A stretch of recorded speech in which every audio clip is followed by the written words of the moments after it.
पहले के समय में राजा और महाराजाओं का बोलबाला हुआ करता है और उनको देखकर भी लगता था कि ये राजा महाराजा ही होंगे, क्योंकि उनकी कद काठी भी कुछ वैसे ही होती थी और वो सालों सालों तक जवान भी रहा करते थे।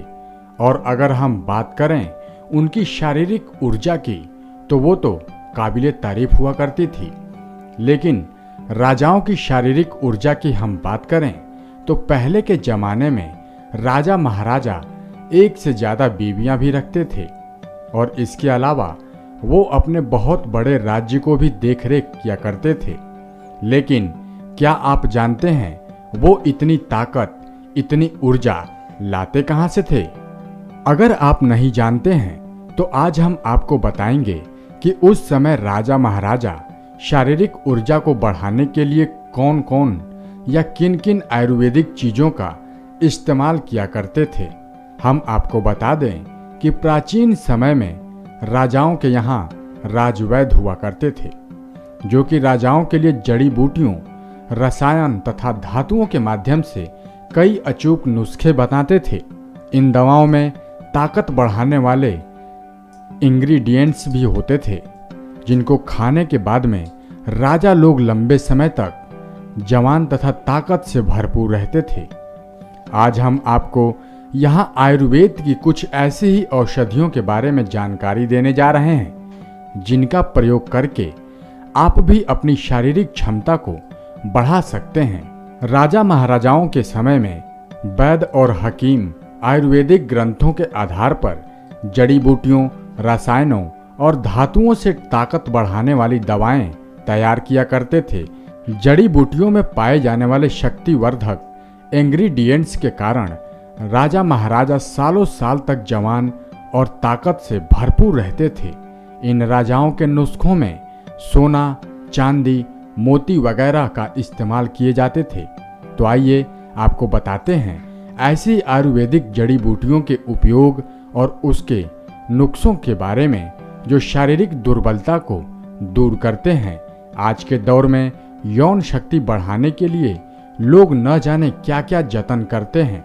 महंगी दवाइयों से लेकर जेल तक का भी इस्तेमाल किया करते हैं। लेकिन कभी आपने सोचा है कि पुराने जमाने में राजा महाराजा कैसे अपनी 4-5 पत्नियों को भी संतुष्ट कर पाते थे?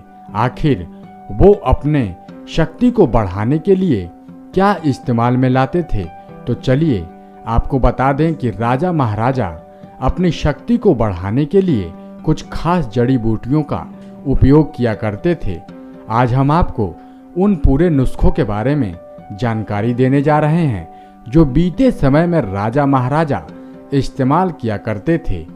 आपको बता दें कि एक बड़े आयुर्वेदिक एक्सपर्ट ने बताया कि इन जड़ी बूटियों में मौजूद ताकत देने वाले तत्वों के कारण राजा महाराजा सालों साल स्टेमिना से भरपूर रहा करते थे।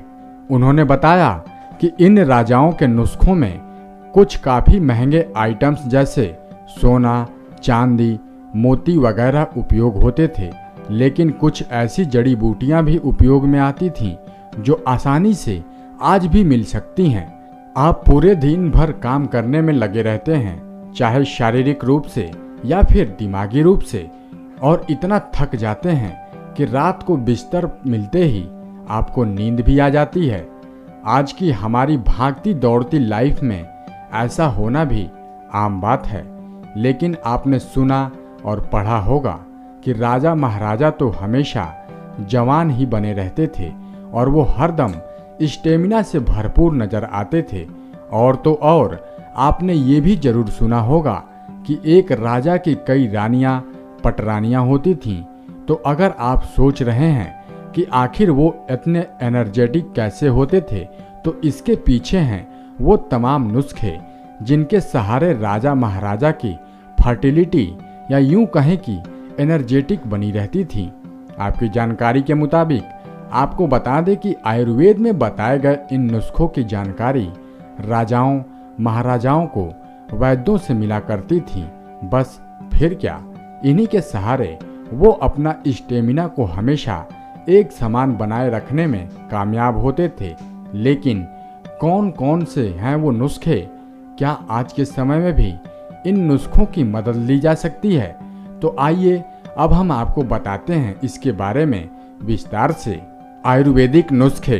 आपको बता दें कि वैद्य और हकीम भी आयुर्वेद ग्रंथों के अनुसार ही राजा महाराजाओं को अलग अलग प्रकार की जड़ी बूटियां और दवाइयां खाने की सलाह देते थे।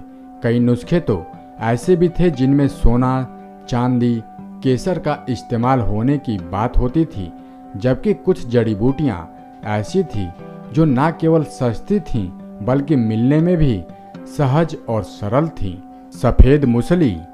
सफ़ेद मूसली का प्रयोग इन्फर्टिलिटी और वीर्य की कमी को दूर करने के लिए किया जाता था, लेकिन हम आपको बता दें कि अब भी आयुर्वेदिक दवाइयों में इसका प्रयोग किया जाता है। तो आइए अब हम आपको बताते हैं इस नुस्खे के प्रयोग करने के बारे में। 1 चम्मच मूसली पाउडर को दूध मिश्री के साथ आप रोज सुबह शाम ले सकते हैं। केसर। केसर का प्रयोग नसों में खून का सही तरीके से प्रवाह न हो पाने के कारण जननांग में फैलाव की कमी, इन्फर्टिलिटी को दूर करने के लिए केसर का उपयोग किया जाता था। और इस नुस्खे के प्रयोग के लिए आप चुटकी भर केसर को गुनगुने दूध के साथ रात को ले सकते हैं। शतावर। इन्फर्टिलिटी, धूम्रपान, शराब या दूसरे कारणों के कारण जननांग में आई तनाव की कमी यानी कि इरेक्टाइल डिस्फंक्शन, लो वीर्य काउंट के लिए शतावर का उपयोग किया जाता था। आपको बता दें कि इसको उपयोग करने के लिए 1 चम्मच मिश्री और गाय के घी के साथ आधा चम्मच शतावर का पाउडर लिया जाता है और ऊपर से दूध का सेवन भी किया जाता है। शिलाजीत।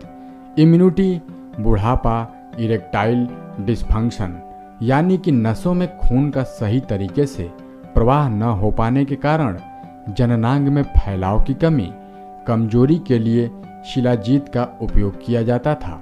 इस नुस्खा के प्रयोग के लिए आप चावल के दाने के बराबर या फिर इसकी चुटकी भर भस्म को गाय के घी या शहद के साथ ले सकते हैं। इमली के बीज। शुक्राणुओं की संख्या बढ़ाने, इरेक्टाइल डिस्फंक्शन यानी कि नसों में खून का सही तरीके से आवागमन न हो पाने के कारण जननांग में फैलाव की कमी, एनर्जी की कमी को दूर करने के लिए इमली के बीजों का इस्तेमाल किया जाता था। और इस नुस्खे के प्रयोग के लिए इमली के बीजों को भूनकर पाउडर बना लें। इसके बाद इसे 2 चम्मच सुबह शाम मिश्री और गुनगुने दूध के साथ ले सकते हैं। आंवला। यूरिन प्रॉब्लम, वीर्य बढ़ाने, इरेक्टाइल डिस्फंक्शन यानी कि नसों में खून का सही तरीके से प्रवाह न हो पाने के कारण जननांग में फैलाव की कमी के लिए भी आंवले का उपयोग किया जाता था।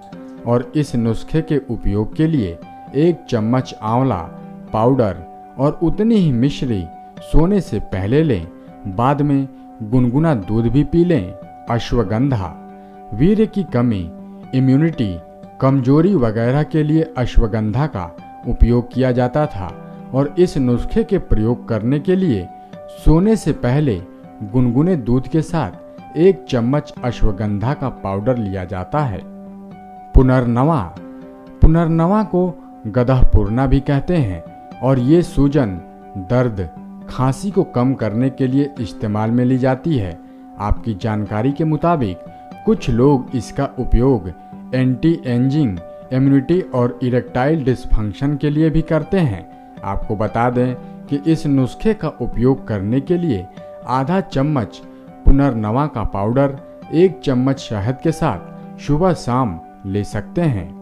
हम आपको बता दें कि इन जड़ी बूटियों का उपयोग आपके लिए बहुत ही फायदेमंद है, लेकिन साथ ही साथ जरूरी ये भी है कि डॉक्टर की सलाह। वैसे भी इनका उपयोग करने से पहले एक बार आप डॉक्टर से सलाह जरूर ले लें।